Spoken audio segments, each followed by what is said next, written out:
नाम फरजाना है। मैं उकाड़े तो आई हाँ। साथी ते उत्ते छत ते रहिंदे सी जी। पहले वो साडे को किराया बिल नहीं सी लेंदे। हुण मेरे बच्चे ज़्यादा ने ते इस वजह तो बिजली बिल किराए दी थां ते साडे को बिजली दा बिल लेंदे ने। मैं उन्हां दा काम कुम सारा घर दा कर छड्डनी आ जी, इस वजह तो सानू किराया माफ़ कर देंदे ने। या मेरा मजदूर है जी, वो मिस्त्रियां दे पिछे दिहाड़ी करदा है जी। मेरे 4 बच्चे ने जी। मैं पिंडू लैके आई हाँ, तो मैं इत्थे आई हाँ तो मैंने स्कूल पा छड़िया है जी। बच्चियां मेरियां दोवें गौरमेंट के स्कूल में जांदियां ने जी। बच्चों का इत्थे नेड़े कोई स्कूल नहीं सी, इस वजह तो प्राइवेट पढ़ते हैं। दोवें मुंडे प्राइवेट जाते हैं जी। मैनू बच्चा हो गया सी जी। बच्चा मेरा पेट च फौत हो गया सी जी। मैं हस्पताल मेरा ऑपरेशन होया जी।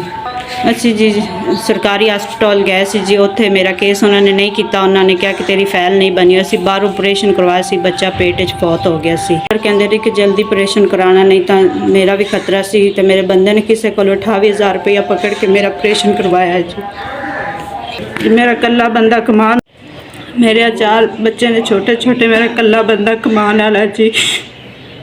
जी मेरे बंदे ने थोड़ी बहुती गंदम लियांदी सी, वो भी खत्म हो गई है। साढ़े घर आटा भी नहीं है। इन्होंने दोवां बच्चों दी स्कूल दी फीसां आ गई ने साढ़े ते जी। बच्चों ने तो स्कूले पाया सी जी। मेरी तो लोगों के घर च काम करदे गुजर रही है। चलो बच्चे कुछ हो जाएंगे जी। बच्चे जी मेरे स्कूल जाते हैं तो मेरे खुदा वास्ते मेरी मदद करो। मेरे ते कर्जा भी है जी। तो मेरे बच्चों की फीस भी मेरे सिर ते उत्तों मेरे घर में आटा नहीं है। खुदा वास्ते करके मेरी मदद करो।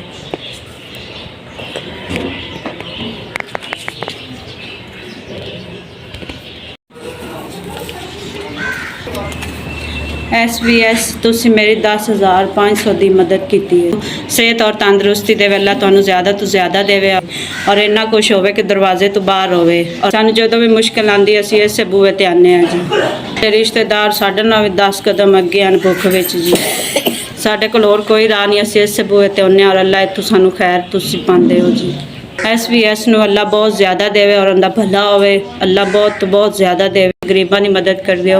अल्लाह थोड़ी एवें मदद करे और अल्लाह तुहानू ज़्यादा तो ज़्यादा देवे। 1,500 मेरे तक पहुँच गया जी। मेरी तुसी मदद की है जी। मेरे SVS आपका शुक्रिया। SVS बहुत शुक्रिया। SVS थोड़ा बहुत शुक्रिया।